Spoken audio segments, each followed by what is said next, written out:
How's it going, everybody? Tabletop Dad here. First off, I want to apologize for the lack of postings. Had to step away from the videos for a short time because Tabletop Dad almost became just Tabletop Guy. Yep, that's right. Tabletop Mom has not been exactly delighted with the amount of time and dedication that it takes to turn out quality videos for y'all. And I'm sure you're all aware that an unhappy wife means an unhappy life. So we're gonna do a quick opening today. We're gonna crack one of these really big, really bulky, really well packaged big box store collector boosters for Strixhaven. And we're also going to talk about some updates to the channel.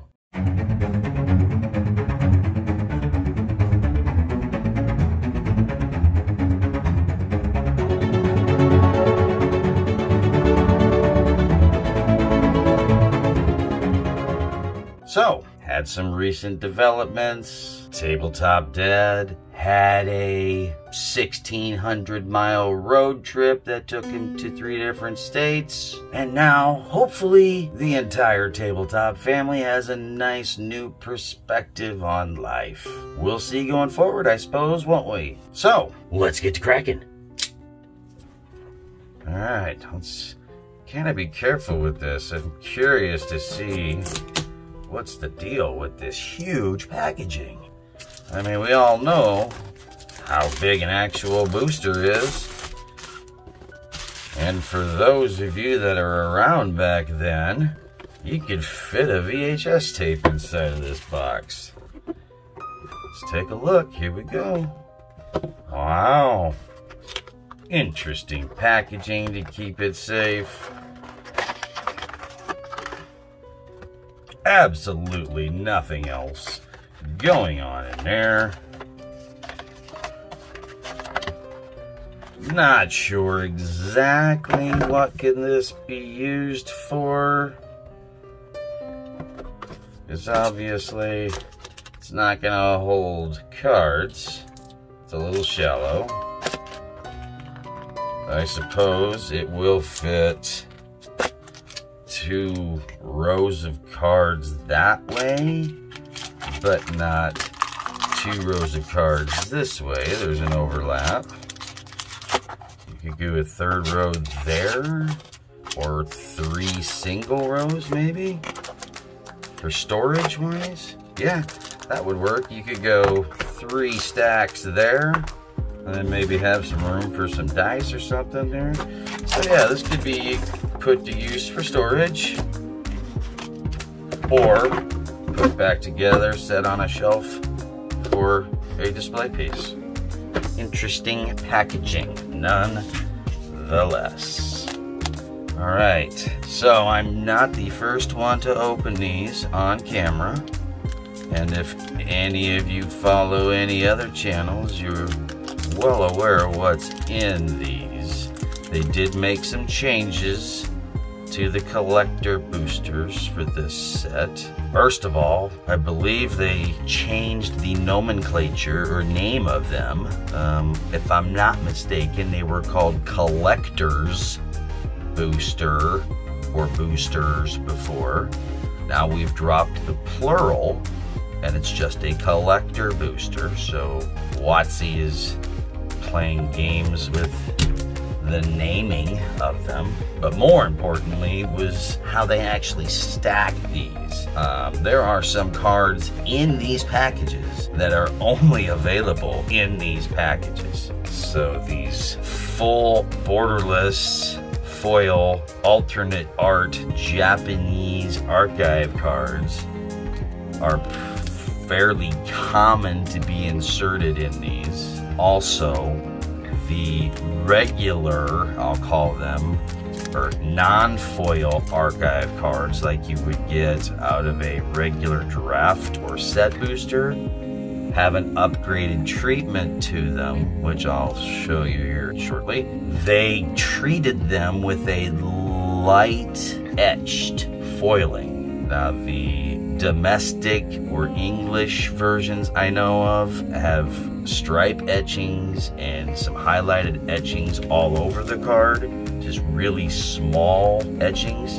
And the Japanese alternate art ones, the only part that's etched on those is the outline of the text box, which is interesting what it's doing to the market, having all these different alternatives. If you check market pricing on a lot of these, even the alternate art Japanese versions, back in the day, you used to have huge foil multipliers. Well, with this particular set, with so many different options, questions about card quality and whether or not things are gonna pringle, bend, warp, whatnot, there's actually a foil deficit for a large number of cards. Yes, that's right. The regular non-foil printing of a card is worth more than the foil version on a new standard legal set, not a reprint set or anything like that. It's a new standard legal set. That's crazy. When there's that kind of offset pricing in the secondary market for these cards, there's some weird things going on out there. So, as you can tell, I'm actually going into a little bit more detail in relationship to the investment or market pricing of these cards, you know, because it may be labeled as a TCG or trading card game to some, but Magic the Gathering is also classified as a CCG or a collector's card game. And when people collect things, they do it for usually only two reasons. They collect them just so they can have an abundance of them and or have specific ones that they want. Like one of each card in a set would be a collector. The other side of collecting is investment. You collect something that you are projecting is going to increase in value, but unlike playing like a stock market game or anything like that, you have actual concrete product in your hand to handle. Whether you're keeping it sealed and playing the sealed game, or you're doing the singles for the rarity or lottery hunt, you're collecting this game for the sole purpose, well, maybe not the sole purpose, but one of the defining factors of you collecting it is for the value, which I have no problem with. Absolutely none. You know, being somebody that experienced the flood of merchandise that came about in the 90s in the sports card industry that basically just destroyed regular products value in that industry, because there was so many different alternatives and rarity, special inserts, lottery cards, things like that. By a company doing that, it's more or less promoting a gambling type addiction to sealed product, and to some that can lead to a lot of issues. But to others, it's just an adrenaline rush if you're only doing it, you know, within your means and you're chasing those lottery inserts. It can be a serious adrenaline rush. So going forward, this channel is going to cut back on the amount of videos that it posts per week. Probably gonna stick around the 1 to 2 video per week range. 2 videos if they're on the shorter side, 1 video if it's on the longer side. Leave a comment down below if you think that's a good idea, or if you'd like to see more volume of videos but shorter videos. By all means, leave a comment down below recommending how you'd like to see this channel develop in the future. If you haven't had a chance to do so, click that like and subscribe button down below. We really appreciate it. We've been amazed at the optimistic response to this channel since its inception, growing at an incredibly fast rate, getting a lot of feedback from both subscribers and non-subscribers alike that are interested. Got a few things in the works with the Tabletop Dad channel, possibly being an affiliate, got that in the works. Also, we've got a collaboration video coming up that I think you guys are gonna enjoy. That collaboration video is going to be with the Jester King. He has a MTG content related channel on YouTube as well. I will put a link to his channel in the description so you can check him out. It's Jester King MTG, and he's doing something special and asked if I'd like to be one of the content creators involved and on what he's got going on. I'm not going to go too deep into it and spoil it for him, but like I said, I will put a link to his channel down below if you want to go investigate a little bit on what Tabletop Dad's upcoming video could be related to. But other than that, yeah, I think we're all good. And after much prologue, we're going to crack into this not any fancier looking inner packaging, but a really cool presentation packaging. On the back side here, it's a 15 card collector booster. Includes 13 foil cards. May contain these cards: STX, that'd be Strixhaven 1 through 335. STA, that would be the archive cards 1 through 126. Commander 21 cards, numbers 328 through 407. Kind of interesting that they just picked that block there of less than 100 Commander 21 cards. Possibly that's all the new cards, maybe? I'm not real 100% sure on that. And then it also includes a combination of 5 rare/mythics, 4 uncommon, 5 common, and 1 guaranteed lesson cards, which could be a common, uncommon, rare, or mythic lesson. But you're guaranteed 1 lesson. Japanese foil mythic mystical archive card in 14% of boosters. If you want more details, please consult magic.wizards.com/product details. Alright, got that out of the way. In case everybody didn't know, that's the skinny on the Strixhaven. Alright, let's check out the card quality and see what kind of awesome stuff we pull. Alright, so we got corners look like normal cutting, no surface damage, good reflection, great centering. So overall the start, decent quality. Without pressing them together, you can see you have a few cards already that want to push out, aren't quite 100% flat. Obviously, with them being foils, you're going to see some types of warpage and whatnot.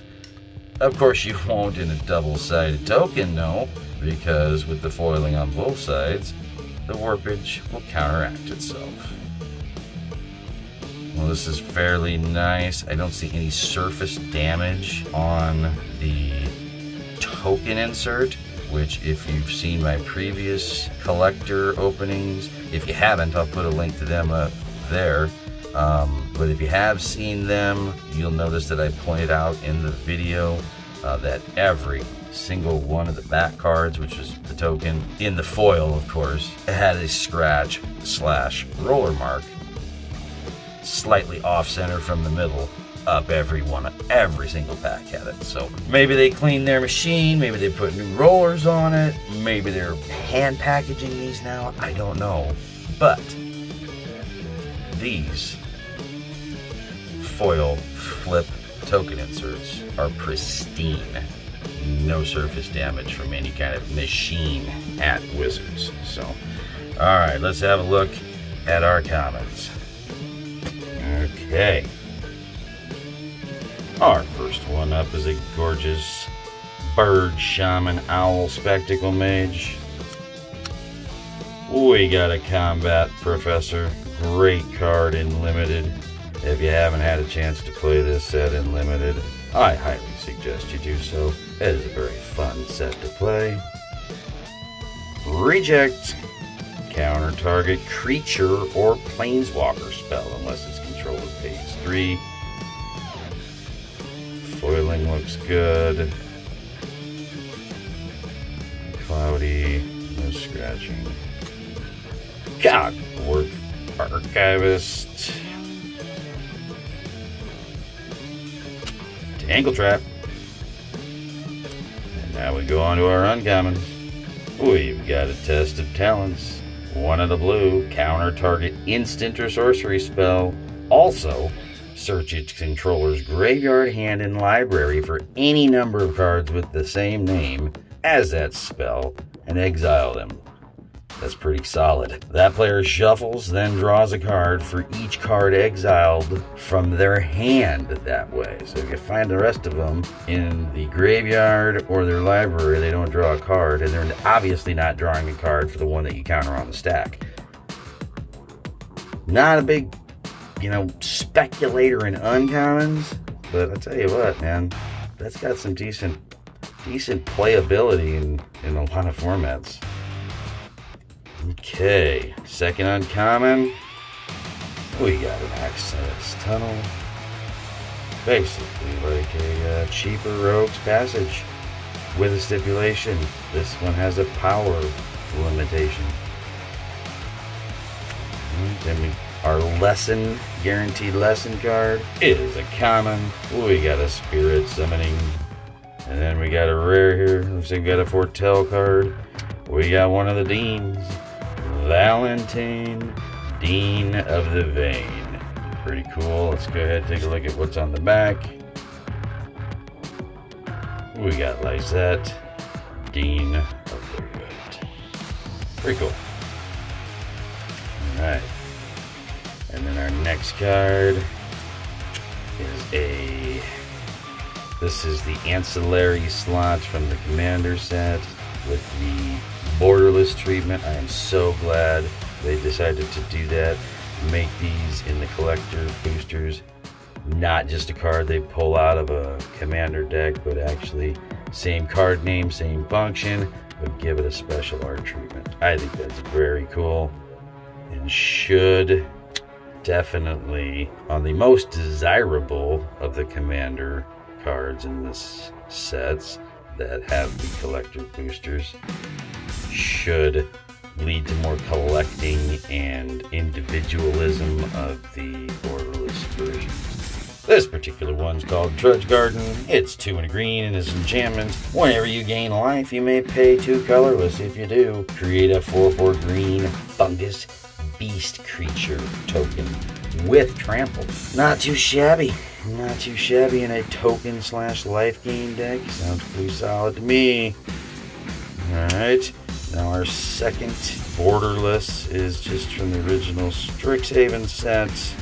We've got a Callous Blood Mage. Alright, now we're going to go on to the Mystical Archives. And our first one is an uncommon. It's an Infuriate. Now I don't know if this is going to pull up on camera or not, but listening for me, you can see what has that etching. Ever so slightly, which makes it different from the Infuriates that were inserted into the draft and set boosters, because there's an etching around these gold areas, or inside I should say of these gold areas, out here at the title bar, and down here these little gold stripes outside of the text box. Really cool. Alright, our first Japanese looks like it's a rare. Sweet. Very cool. Now this is a non-foil. And you can see it's just got the etching treatment. And well, maybe you can't see, maybe it's not picking it up. Try to get it to listen. Maybe. Yeah, I don't think it's going to pick it up. So, oh, there we go. How about right there? You guys can see that. Just a slight etching. Oh, it's so cool. I like the subtleness of it. Alright, our next one looks like we've got uncommon. Borders. Full foil. Eliminate. Is this the last one? We've got a Semester's End, so not one of the 14% that had a Japanese archive card in it. We only got one in this pack, and it is non-foil. The back card, which is that lottery slot, I guess you could call it. We got a borderless foil, rare from the set, Semester's End. which is a pretty cool card, especially if you're running like a blank deck. If you're familiar with the card from, I believe it's Shadows over Innistrad or Eldritch Moon, that blinks any amount of creatures. Very similar to that card, except when these come back into play, they come back into play with an additional +1/+1 counter on it if it's a creature, and an additional loyalty counter on it if it's a +1. Cool. There you have it. We've got our first Strixhaven Collector's Booster. Got these for $26.99 at the big box store. 99% sure we didn't come anywhere near that with the pulls that we got there, but you know what? Opening and talking about card quality is worth more than the value of the cards. Especially in a product like this, you know it's basically a lottery. You don't know if you're gonna win or you're gonna lose. So, if you're playing Magic on a limited budget, I highly suggest you take a trip down to your local game store and buy the singles you need to put the decks together that you want to play with. Products like this are for people who are trying to collect every variation of a card just to say they have it, or they're speculating on a particular card or sealed product value. I hope you enjoyed this kind of new style video from Tabletop Dad. Leave a comment down below. Let me know what you thought about it. Again, leave a comment down below. If you have a different direction that you think we should take this channel, we'd be happy to hear from you. Have fun playing your tabletop games, especially with all these shiny variants of cards that you can get. And God bless.